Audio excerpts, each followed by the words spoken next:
My name is Wally Worth, and my oldest brother really should be here because he could give you a lot more information than I could.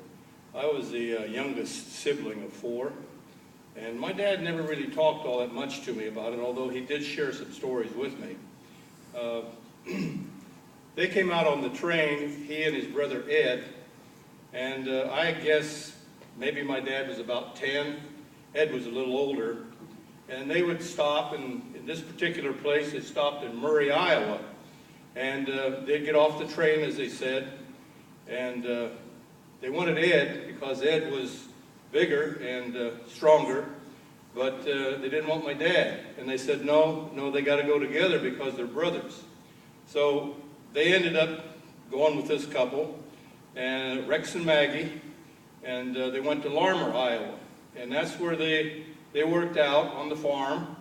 And I would say probably for these young people sitting here, be happy with your education that you have as an opportunity. My dad used to tell me about his brother and he walking to school with a sorghum pail and no shoes. And he said, sometimes in the morning, he said, there'd be frost on the ground. He said, you could believe that or not. He says, we had the sorghum pail and bread, and that was our lunch. And they never finished 6th grade. And that was it because Maggie and Rex wanted them back working. Eventually, as time passed, and I think about the gentleman in the video that said he didn't get a thrashing.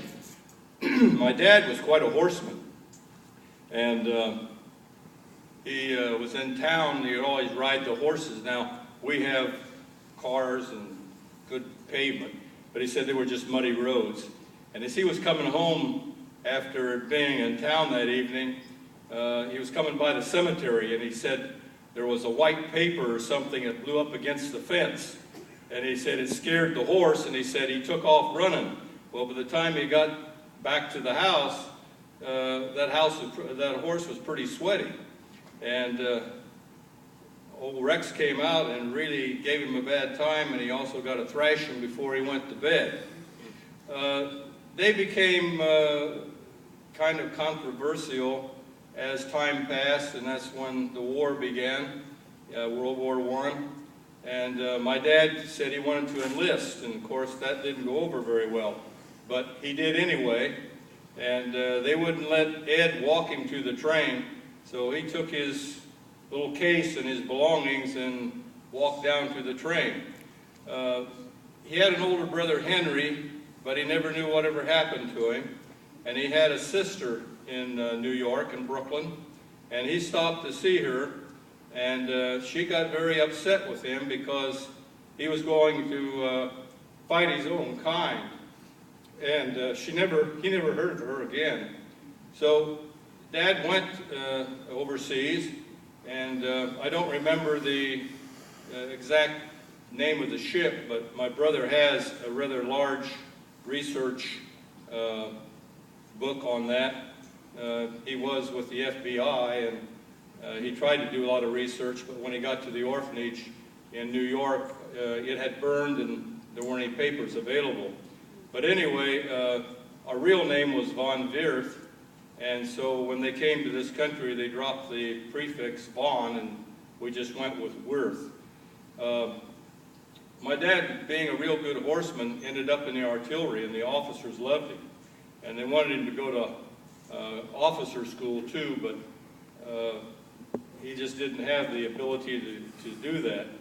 But he could sure take those artillery pieces and put them exactly where they wanted them.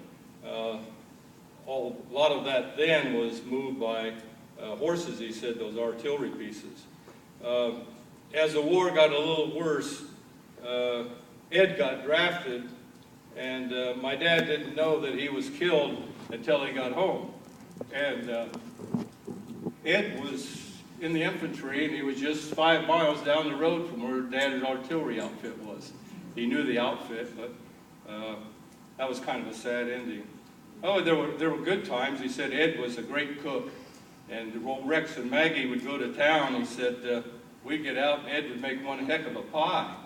And he said there was a cider barrel, and they were out sitting there one day, and the old son had boiled that a lot, and as a result it kind of fermented. And they had given some of it to the hogs. And he said, boy, they really liked that. And so the two of them agreed, let's give them a little more. And they did. Well, boy, those hogs really were staggering all over the lot. Then, as time passed, they got a little considerate about old Rex and Maggie coming home. Now, as I say old Rex and Maggie, because my dad never did talk very favorable about them, they didn't always get all that they wanted to eat. And he said whenever company would come, we used to push our cup out and our plate out for additional food. But there's more that I could probably share with you, but I think I've spoken enough. But my brother has kept all of that, and he said he's my oldest brother. He's 86 now, and he said I could have it. So maybe I would know more. Thank you.